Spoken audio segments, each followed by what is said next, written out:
Ազգային ժողովի ուժեղ Հայաստան եւ Հայաստան խմբակցությունների հարգելի падգամավորներ, նիստին հետևող քաղաքացիներ։ Խորհրդանշական է, որ Հայաստանի ազգային ժողովում Թուրքիայում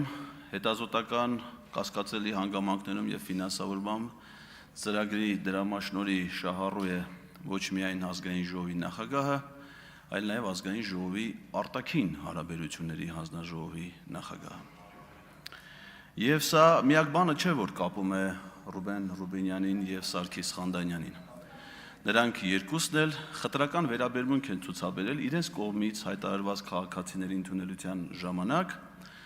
եւ պարոն Խանդանյանի հիմնավոր իր ենթադրյալ հանցանքի հիմնավոր կասկածի փաստով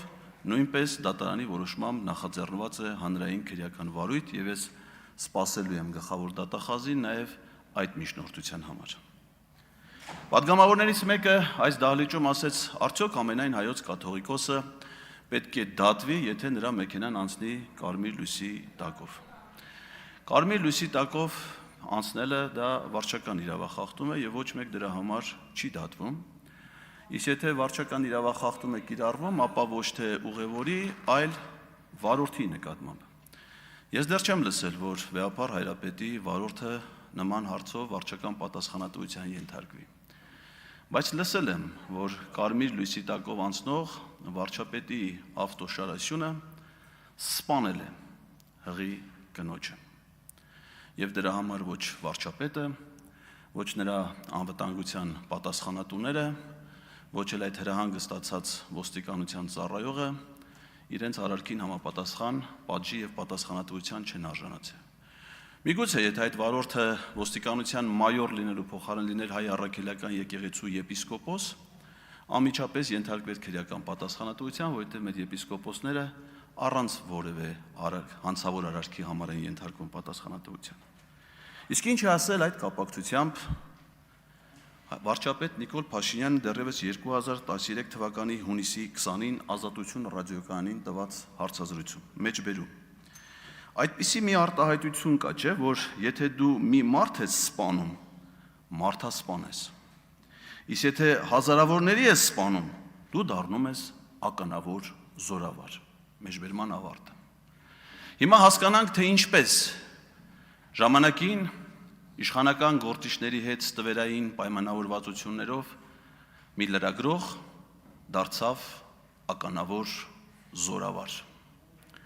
2018 թվականի մայիսի 8-ին վարչապետ ընտրվելուց հետո, երբ մայիսի 9-ին գնաց Ստեփանակերտ, հանդես եկավ մի հայտարարությամբ, որ այլևս ինքը չի բանակցելու Արցախի անունից, ինքը լիազորված է բանակցելու միայն Հայաստանի անունից։ Այդ թեզը նա երբեք չի ասել, երբ եղել է վարչապետի թեկնածու մայիսի 2-ին կամ մայիսի 8-ին։ Այդ թեզը նա ասել է միայն վարչապետ ընտրվելուց հետո։ Եվ դրանից հետո նա այդ թեզը կրկնել է նաև ազգային ժողովում կառավարության ծրագիրը ներկայացնելու ժամանակ եւ 2018 թվականի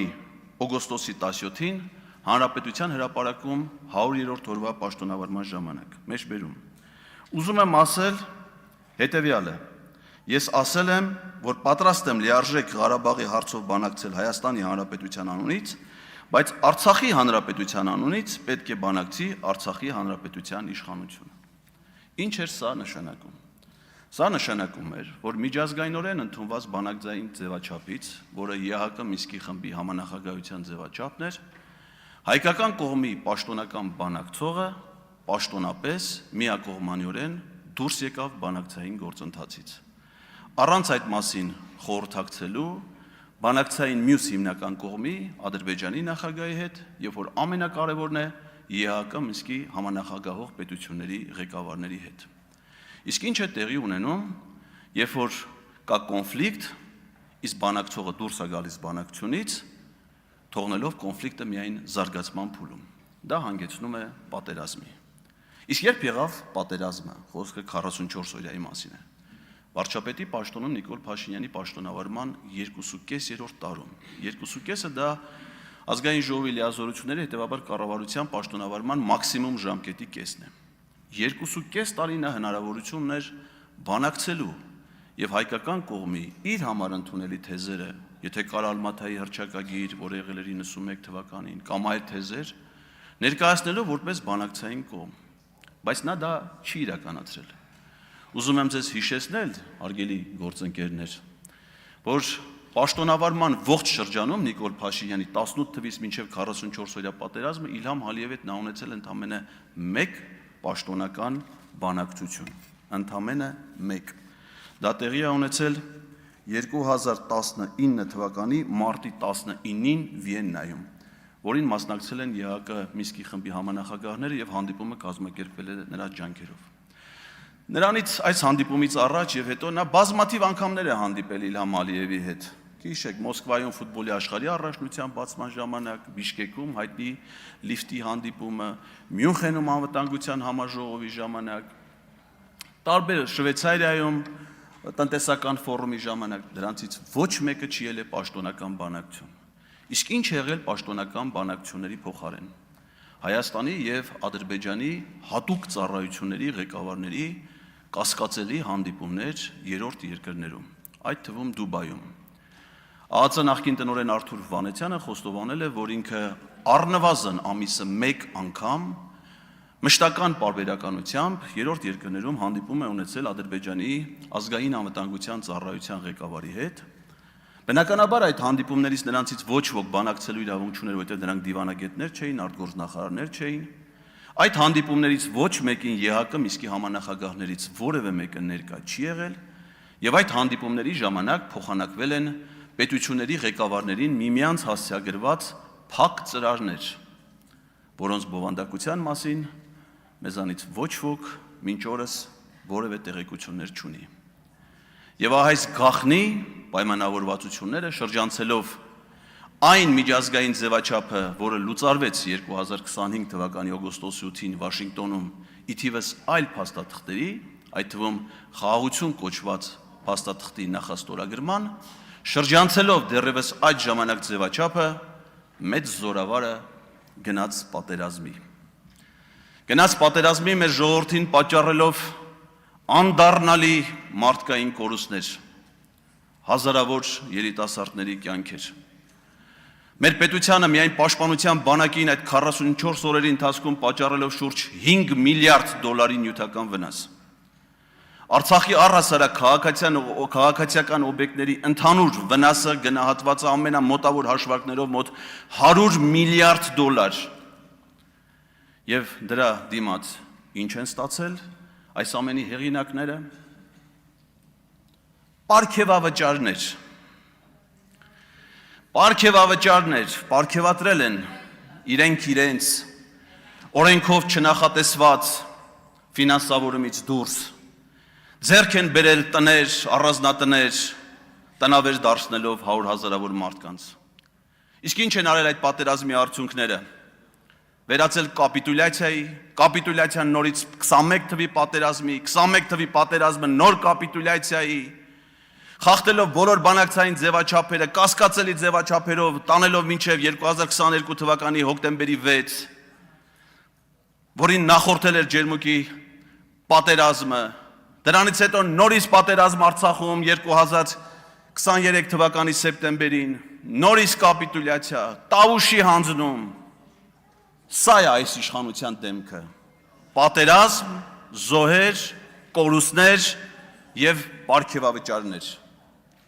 Իսկ երբ հարցնում են պատգամավորին, թե քերին ոնց է, նա ուրախությամբ պատասխանում է, որ փառք Աստծո, լավ է քերին, թող լավ լինի քերին, բայց իմ քերին չի կարա լավ լինի, որովհետև նրա անվանակից թոռնիկը Աղաջան Ջանոյանը, որի մկրտության կնքահայրն եմ ես, Մխիթար Հերացու անվան պետական բժշկական համալսարանի առաջի կուրսի ուսանող, զոհվել այդ պատերազմում։ Իմ քերին եւ ես երբեք չեն կարող արդեն լավ լինել։ Երբեք չեն կարող լավ լինել։ Մենք լավ կլինեինք, եթե Աղաջան Ջանոյանը դառնար իր երազանքի ռազմական բժիշկը եւ փրկեր մեր զինվորների կյանքը, որը դուք սրիկայաբար փորձում եք շահարկել այստեղ։ Պարոն Ղազարյան, ձեզ կոռեկտ պահեք, դուք Դուք ստանում եք նախազգուշացում ձեր ոչ կոռեկտ եւ ամբարտավան պահվածքի պատճառով եւ ես ձեզ զգուշացնում եմ, հարգելի գործընկերներ, լրություն պահպանեք։